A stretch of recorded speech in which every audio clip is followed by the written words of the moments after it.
Hindi hadlang ang kahirapan para maabot ang mga pangarap. Ito pa nga ang naging inspirasyon at nagtulak kay Rebecca Bustamante para magtagumpay. DH o Domestic Helper sa Singapore na ngayon bossing, CEO o Chief Executive Officer ng sarili niyang kumpanya. Ang nagmamay-ari ng bahay na ito sa isang exclusive subdivision sa Parañaque na may 7 kwarto, sariling swimming pool, at mga dekalidad na muebles at gamit.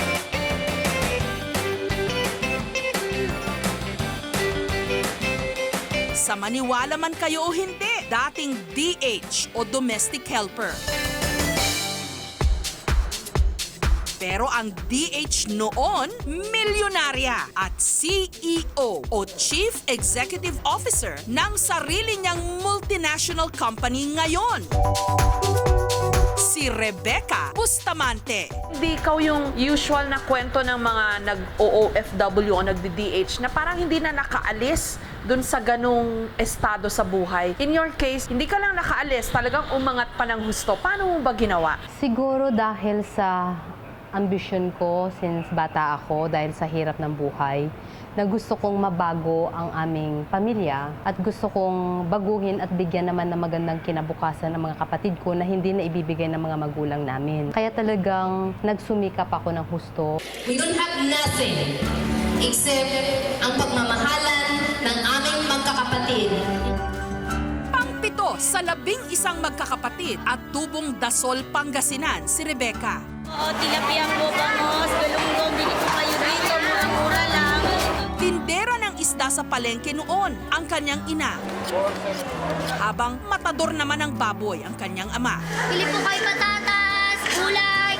Dahil sa hirap ng buhay, maagang nagbanat ng buto si Rebecca. Ang trato sa amin talaga parang pulubi. May TV sila, hindi kami, kasi nanonood kami sa bintana, sinasarado. So parang napakasakit birang isang anak na makita na walang makain ang mga kapatid at the same time, naghihirap yung magulang. Una kong ginawa, nagtinda ng pandesal sa madaling araw. Kukuha ko ng 100 pieces, may benta ko ng 10 peso. Makakabila na, may commission na ako doon na 2 peso, makakabila na noon ng 1 kilong bigas. So pag uwi ko, meron na kaming pagkain. Para makabawas sa pasanin ng kanyang mga magulang sa edad na 10 na masuka na si Rebecca bilang kasambahay. Sinabi ng nanay ko, gusto mamasukan ng anak ko. Gusto nyo ba? May sure. Kahit walang sahod, basta pakainin nyo lang at talagang pag-aralin. 19 anyos lang nung nagpa siyang maging DH o Domestic Helper sa Singapore.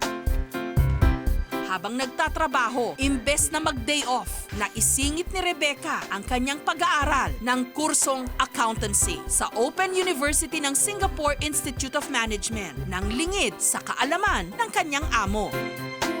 Ang naipon niyang pera noon bilang DH, ipinamasahin niya papuntang Canada kung saan naman siya nagtrabaho bilang nanny o yaya. Doon, tinapos niya ang kanyang graduate studies in accounting sa Ryerson University. So ang usapan namin, bibigyan niya ako ng homework for a month. Tapos, pag day off ko, pupunta ako doon, i-check niya at bibigyan niya ulit ako ng another one month's work. So hindi ka nag-day off? Kasi yung No. isang araw No. na day off mo kada buwan, imbes na Correct. mag-relax ka, nag-aral Correct. ka. Ginamit ko yung day off na yun para may yung pagbabago nga ng aking pamilya. Hindi ako sumunod sa aking mga kaibigan na nagdi-day off, pumupunta sa mga bar, sa mga kaibigan. Kasi nga talagang yung time ko is very valuable. Kasi kung hindi ko gagawin yun, sinong gagawa? Talagang I was so determined to do it. Pero hindi simpleng bagay yun, ha? Kasi sa Singapore, mahirap mag-aral. Iba yung educational standard nila. Ganon din sa Canada, ibang level din yung kanilang Correct. educational Yes, standard doon. correct. Nakaya mo, tapos meron ka pang ibang mga ginagawa. Ano ba yun? What was it in your spirit or resolve para nakaya mo lahat niya? Because of the eagerness to be successful. Hindi ikaw yung typical na OFW o DH na pag nagde-day off nga, tumatambay sa Orchard Road, sa Singapore, namamasyal, at saka umuwi ng Pilipinas. Correct, May oo. karay-karay na mga kung Correct, ano-anong oo, mga oo. biniling appliances o mga Oo, pasalubong. Hindi ka ganon. Hindi talaga, kasi talagang meron talaga akong goal na gustong ma-achieve. Kaya ang ginawa ko po, ang dami ko pang mga kaibigan, ina-encourage ko sila na mag-aral din, pero ayaw. Kasi masaya na sila, kontento na sila. Pero ako hindi sumunod doon. Talagang umapak ako sa ibang direction, dahil yun ang direction na gusto kong puntahan. And then yung employer ko, very happy sa akin. At lagi niya sinasabi, Rebecca, someday, you'll be millionaires. Katuwang si Richard, nagtayo si Rebecca ng recruitment agency sa Canada para sa mga Pinoy na gustong maging caregiver. When we did come to Philippines, I came, I saw, humble beginnings, and I said, wow, you came from there, and, you've built yourself upward, and yes, it allowed me to respect her more. Hanggang nagpasya siyang umuwi ng Pilipinas kasama ang kanyang mister at mga anak, at dito na nagtayo ng isa pang kumpanya.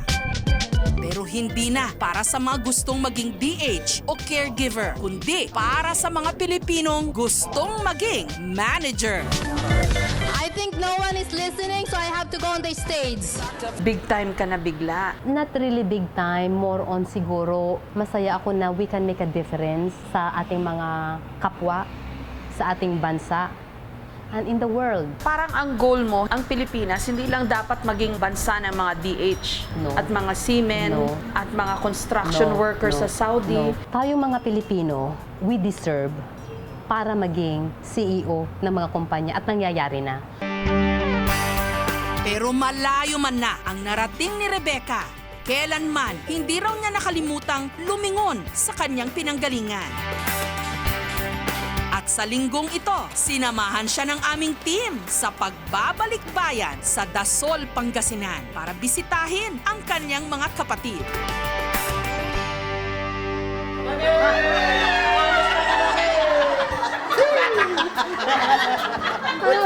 Sister Lynn! Paborito mo yan!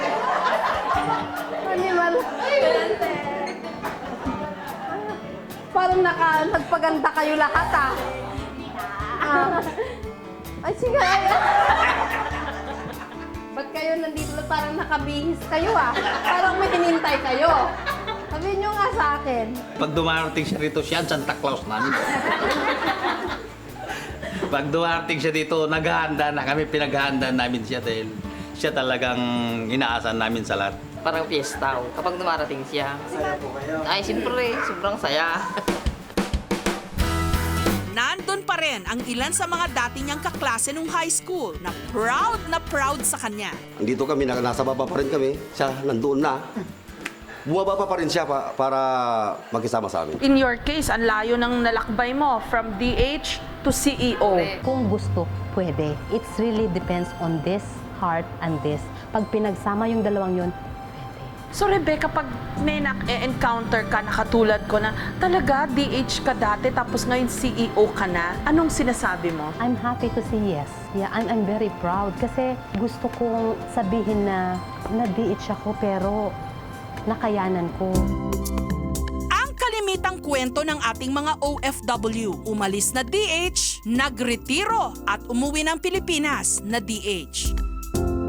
Pero pinatunayan ni Rebecca, kung gusto mong umangat, kailangan mo ring mangarap ng mataas at pagsumikapan na ito'y marating.